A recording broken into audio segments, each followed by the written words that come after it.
Hello दोस्त, नमस्ते। मैं हूँ रीना यादव। मेरे यूट्यूब चैनल पे आप लोग का स्वागत है। और आज मैं लेके आई हूँ रात्रि विवाह गीत। ये विवाह में रात के समय गाया जाता है। अगर अच्छा लगेगा तो कमेंट में ज़रूर बताना और लाइक शेयर ज़रूर करना। मेरा गीत कैसा लग रहा है। यही पारा गंगा हो, ही पारा यमुना, अरे वही पारा यमुना, अरे से ही बीचे बालुए करे तरे लाला नावा, अरे से ही बीचे बालुए करे तरे लाला नावा। वही बालू रे तवा पे जोगिया का डेरावा, अरे जोगिया का डेरावा, अरे जोगिया भजेला सारी रात रे लाला नावा, अरे जोगिया भजेला सारी रात रे लाला नावा। यही पारा गंगा हो, वही पारा जमुना, अरे वही पारा जमुना, अरे से ही बीचे बालुए करे तरे लाला नावा, अरे से ही बीचे बालुए करे तरे लाला नावा।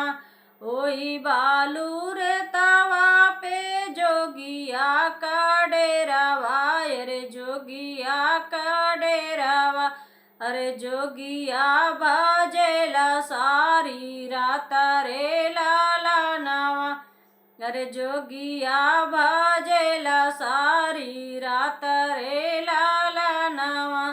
घर में से निकले नी बेटियों का वन देई, बेटियों का वन देई, अरे दौड़ा रे तवे पे जानी रे लाला नावा।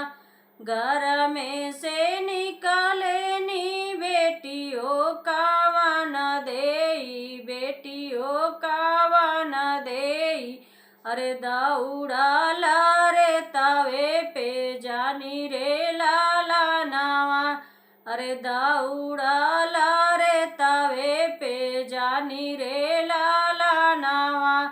रेहिया के चलते बाटोया ही ता भैया, बाटोया ही ता भैया, अरे हमारो संदेश लिहले जाऊ रे लाला नावा, अरे हमारो संदेश लिहले जाऊ रे लाला नावा।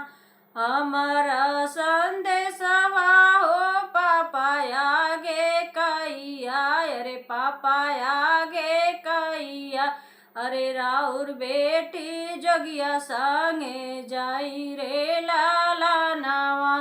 हमारो संदेशवा हो पापा आगे कैया, अरे पापा आगे कैया, अरे राउर बेटी जोगिया संगे जाई रे लाला नावा, अरे राउर बेटी जोगिया संगे जाई रे लाला नावा।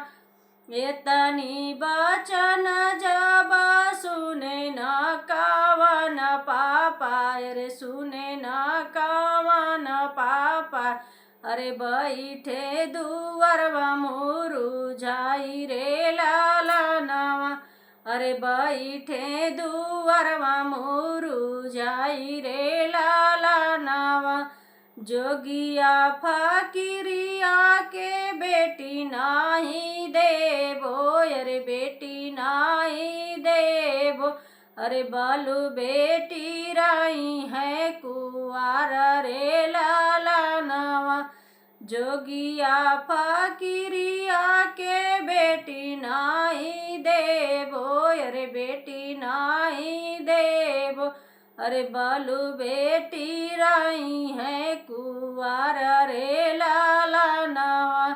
यही पार गंगा हो, वही पार जमुना, अरे वही पार जमुना, अरे से ही बीचे बालुए करे तरे लाला नावा, अरे से ही बीचे बालुए करे तरे